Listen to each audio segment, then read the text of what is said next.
Hello friends, आप सभी को हमारे YouTube चैनल पर स्वागत है। आज हम वर्णमाला के बारे में बात करेंगे कि वर्णमाला होता क्या है।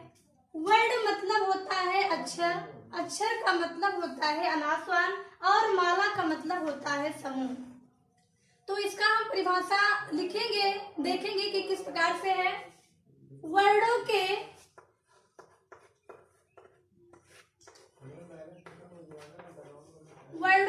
व्यवस्थित समूह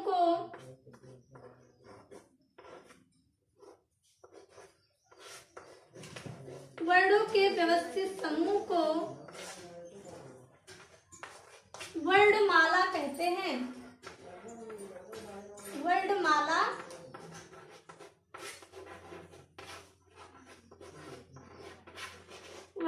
कहते हैं। ठीक है, तो वर्णों के व्यवस्थित समूह को वर्णमाला कहते हैं।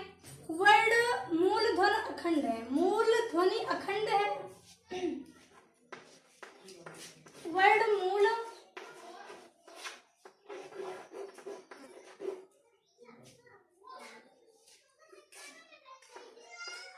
मूल ध्वनि वह शब्द है,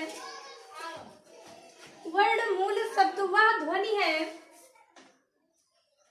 वर्ण मूल शब्द ध्वनि वह शब्द है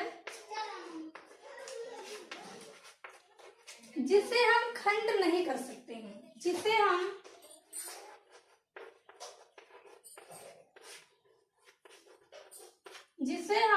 खंड नहीं कर सकते हैं।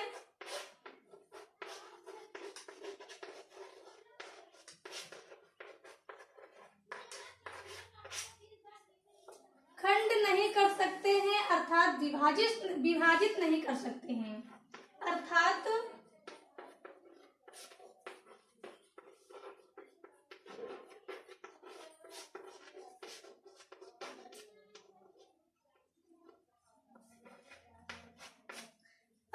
विभाजित नहीं कर सकते हैं।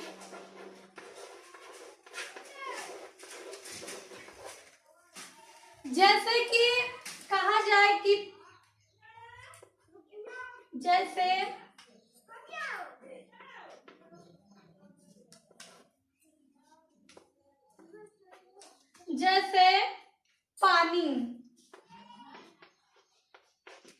पानी में दो ध्वनियां हैं, पा प्लस नी। तो पानी में यानी कि पा में दो खंड है, पा हमारा खंड खंड हो जाएगा। जैसे पा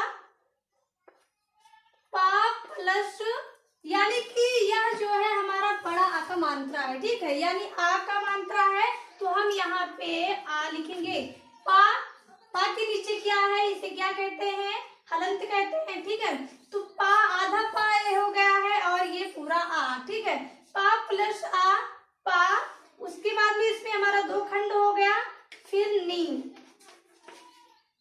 इसमें हो जाएगा ना प्लस बड़ी ई। ठीक है, ना प्लस बड़ी ई, यानी कि इसमें भी हमारा दो खंड हो गया। 1 2 3 4, यानी कि इसमें हमको टोटल पानी में 4 खंड मिले हैं, 4 वर्ड मिले हैं। तो यहाँ पे अब इसके अलावा हम इसको खंड खंड नहीं कर सकते हैं। ठीक है, फिर अब हमको क्या देखना है कि वर्णमाला में कुल कितने वर्ड होते हैं। तो इसको हम देखेंगे। इसको अगर आप लिख लिए हो तो इसको हम मिटा दें।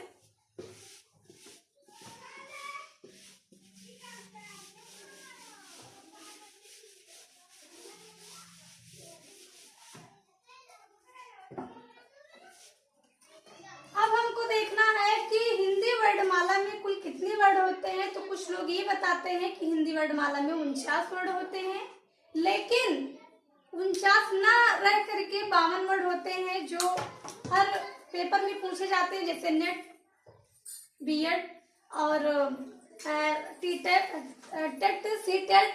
ठीक है, तो जो है हमको ये देखना है कि ये तो वहाँ वर्णमाला में कुल कितने वर्ड होते हैं। ठीक है, तो वर्णमाला में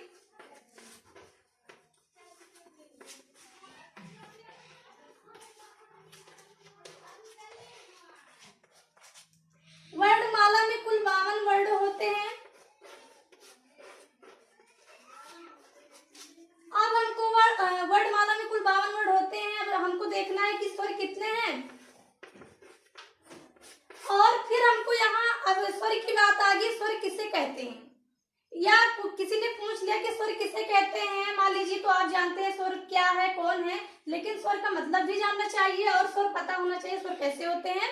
जैसे कि स्वर जो है बालक लोग या जेंट्स लोग, ठीक है, स्वतंत्र रूप से होते हैं। जैसे साइकिल उठाए चौराहे चले गए, तो क्या हुए, वो स्वतंत्र हैं। इसी प्रकार से ये स्वर भी हैं कि स्वर जो है स्वतंत्र रूप से बोले जाते हैं। स्वर स्वतंत्र रूप से बोले जाने वाले, तो इसको लिख लीजिए, स्वर स्वतंत्र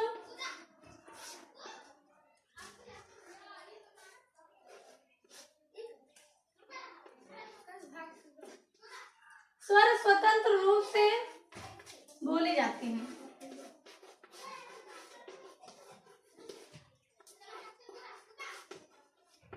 स्वर स्वतंत्र रूप से बोले जाते हैं। जैसे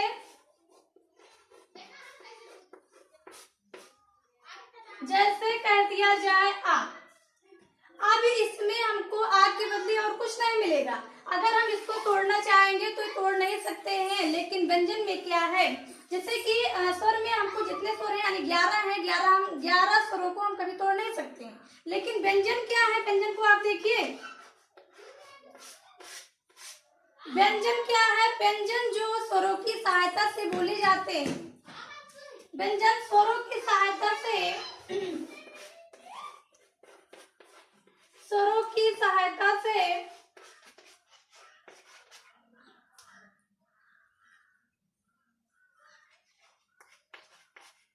की सहायता से बोले जाने वाले वर्ड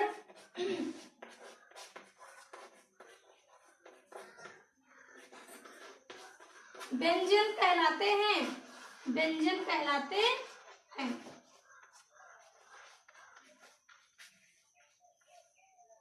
अब आगे देखिए, अब अगर आप इसको नोट कर लिए हो तो इसको हम मिटा दें। हो गया।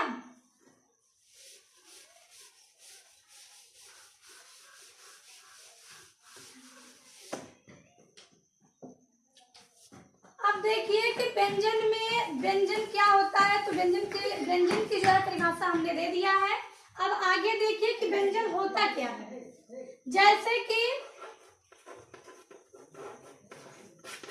जैसे अभी कहा जाए कि का, ठीक है, का में आपको क्या, कैसे इसको तोड़ेंगे, आ तो नहीं तोड़ पाए थे ना, लेकिन का आप तोड़ सकते हैं। कैसे, का के नीचे हलंत रहेगा, उसके बाद में प्लस आ, ठीक है। इसमें आप इसको तोड़ लिए, अब तो जान गए होंगे कि हम जो है व्यंजन, आप देखिए, अब जो हम बताए थे कि स्वरों की सहायता से चलते हैं, वो जो है जो स्वतंत्र थे वो तो अकेले चले हैं ना, लेकिन ये व्यंजन अकेले नहीं चले हैं, इनको साथ लिए हैं। क्यों, तो साथ ले लिए हैं ना। तो देखिए अब जो है आ को ले लिए हैं, तो यानी कि जितने भी व्यंजन है सारे वर्ड स्वरों को लिए हुए हैं। ठीक है, अब आगे देखिए, अब व्यंजन, अब हमको फिर देखना है कि स्वर होता क्या है,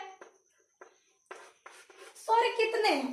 स्वर, अब स्वर को हमको गिनना होगा कितने हैं। अब देखिए, आ ई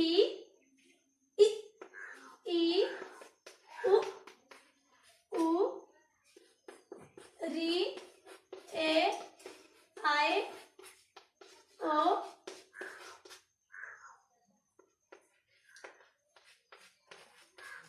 ओ। अब देखिए, यानी कि हमारे जितने स्वर हम लिखे हैं ये टोटल 11 हैं। अब व्यंजन कुल कितने हैं, व्यंजन में हमको देखना है। अब हमको यहाँ पूरा टोटल करना है कि 52 वर्ड हमारे कौन कौन से हैं। तो व्यंजन में हमको देखना है,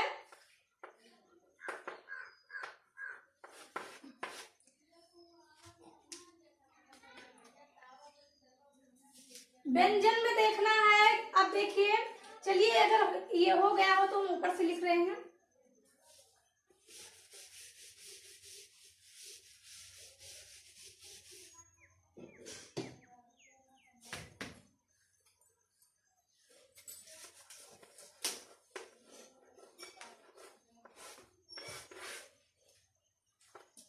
व्यंजन, अब व्यंजन का हमारा ट्रिक है जैसे कि कचरतब,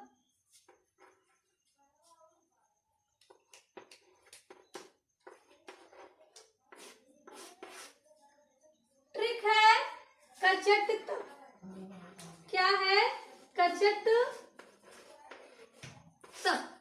ठीक है। क्या हो गया कचरतब, तो यानी कि यहाँ हमारा क्या रहेगा का वर्ग, अब चा का चा वर्ग, टा का टा वर्ग, ता का ता वर्ग और पा का पा वर्ग। अब ये समझ में आ गया होगा कि कचरतब का मतलब होता क्या है, ठीक है। अब यहाँ हमारा का वर्ग, यानी कि इसमें हमारे पांच वर्ड मिलेंगे। चा में 5 वर्ड मिलेंगे, टा में यानी सब में हमारे 5 वर्ड मिलेंगे। तो ये हमको क्या दिखाई दे रहा है 5 वर्ड, तो 5 इसमें रहेंगे और 5 ये है, तो 5 गुणे 5 50 25, ठीक है। तो यहाँ हमारा क्या है 25 तो हो गया, तो 25 इसको आप लिख लीजिए। अभी फिर आगे आपको मिलेंगे क्या, इसको आप देखिएगा।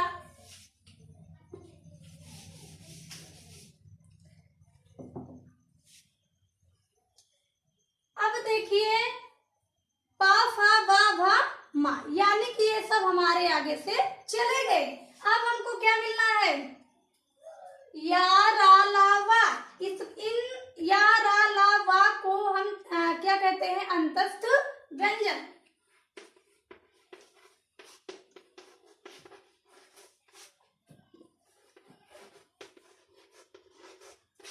अंतस्थ व्यंजन कौन कौन से हैं, या रा ला वा। अब यहाँ बात आता है कि यानी कि जो है ये इनको हम क्या कहते हैं, इनको हम कहते हैं पार्थिव व्यंजन। क्या कहते हैं, इन्हें हम कहते हैं पार्थिव व्यंजन, और वा को हम क्या कहते हैं अर्धस्वर, ठीक है। फिर हमको ऊष्म व्यंजन मिलेंगे,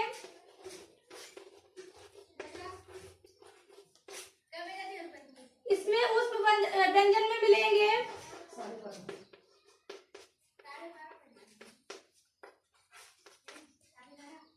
तालव्य सा, षष्ठी सा, छोटा सा हा। कुछ लोग इसको कहते हैं खट्टी सा, लेकिन खट्टी सा ना कह करके हम षष्ठी सा कहेंगे, ठीक है। अब हमको उस व्यंजन के बाद में क्या मिलेंगे, संयुक्त व्यंजन मिलेंगे।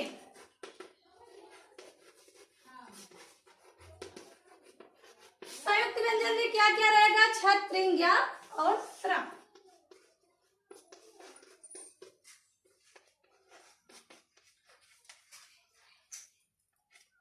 छत्रिंग ज्ञा स्रा, तो छत्रिंग ज्ञा स्रा हमारे कुल क्या हो गए संयुक्त व्यंजन हो गए। अब हमारा 2 बचा है, क्या बचा है, अब हमको देखना है द्विगुण व्यंजन।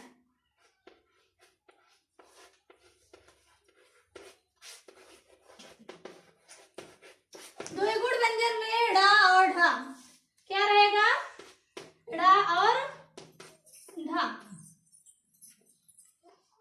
ड़ा और ढा। तो इन्हें हम और किस नाम से जानते हैं, द्विगुण व्यंजन के नाम से जानते हैं। और फिर आगे देखिए, चलिए इसको हम मिटा दे रहे हैं अगर हो गया हो नोट तो।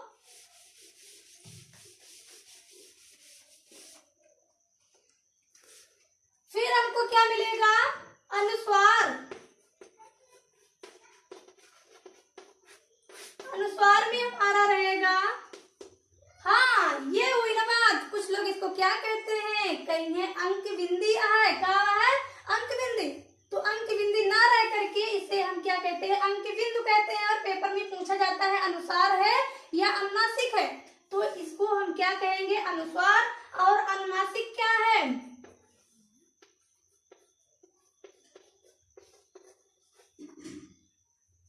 अनुनासिक